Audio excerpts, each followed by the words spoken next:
ভারতীয় বাহিনী পাকিস্তানের যে একজন মানুষকে জন্মের মতো ভয় পায় তিনি সেনা প্রধান জেনারেল আসিম মুনির। মসজিদের ইমামের ছেলে, মাদ্রাসা পড়ুয়া এই আসিম মুনির নিজেও কোরআনের হাফেজ, যার ফলে তার মধ্যে ইসলাম ধর্মের আদর্শ অত্যন্ত বেশি। আর ঠিক এই কারণেই আসিম মুনিরকে অত্যন্ত ভয় পায় ভারত। তবে জানলে অবাক হবেন, আসিম মুনিরের জন্ম ভারতেই। সেই আসিম মুনিরই আজ পাকিস্তানের রক্ষাকর্তা আয়রনম্যান খেতাব পাচ্ছে। পাকিস্তানের এই অকুতভয় সেনা প্রধানের আদ্যপান্ত জানাবো আজকের এই ভিডিওতে। সামরিক মহড়ার সময় ট্যাঙ্কের উপর দাঁড়িয়ে ভারতের বিরুদ্ধে আসিম মুনিরের দেয়া গর্জন পৌঁছে গিয়েছে দিল্লি পর্যন্ত। এই ভারতের পাঞ্জাবের জলন্ধর থেকে 1947 সালে দেশভাগের সময় পাকিস্তান চলে আসে আসিম মুনিরের পরিবার। বসবাস শুরু করেন রাওয়ালপিন্ডিতে।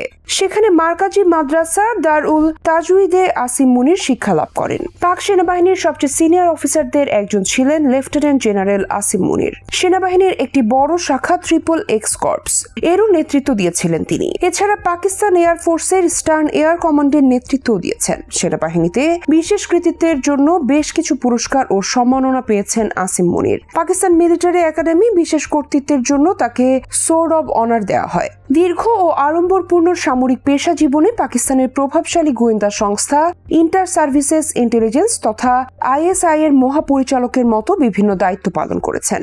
মুনিরের ঝুলিতে রয়েছে পাকিস্তান সরকারের সবচেয়ে মর্যাদাপূর্ণ সম্মাননা হিলাল-ই-ইমতিয়াজ।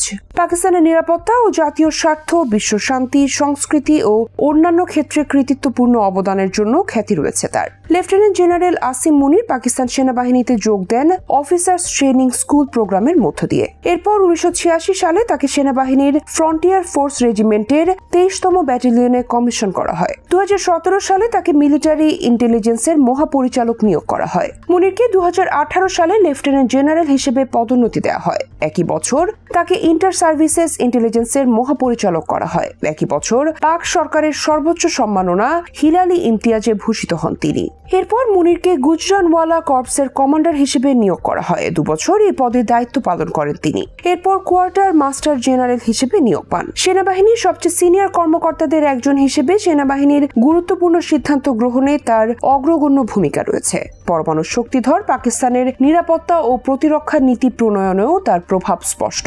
পাকিস্তানের সেনা প্রধান জেনারেল আসিম মুনির সাধারণত দৃষ্টিপটের আড়ালে থেকে কাজ করতে পছন্দ করেন। তবে কাশ্মীরকে ঘিরে ভারতের সঙ্গে চলমান উত্তেজনার মধ্যে এখন তিনিই পাকিস্তানের কণ্ঠস্বর হয়ে কঠোর ভাষায় বার্তা দিচ্ছেন। কিছুদিন আগ পর্যন্ত পাকিস্তানের সবচেয়ে প্রভাবশালী এই ব্যক্তি পর্দার আড়ালেই থাকতে পছন্দ করতেন। তিনি জনসম্মুখে নিজের ভাবমূর্তি কঠোরভাবে বজায় রাখার চেষ্টা করতেন। বেশিরভাগ ক্ষেত্রেই তার বক্তব্যগুলো সামরিক অনুষ্ঠান কেন্দ্রিক ছিল। পুনর্নির্ধারিত ও পরিকল্পিত ভাষণেই সেগুলো সীমাবদ্ধ থাকত।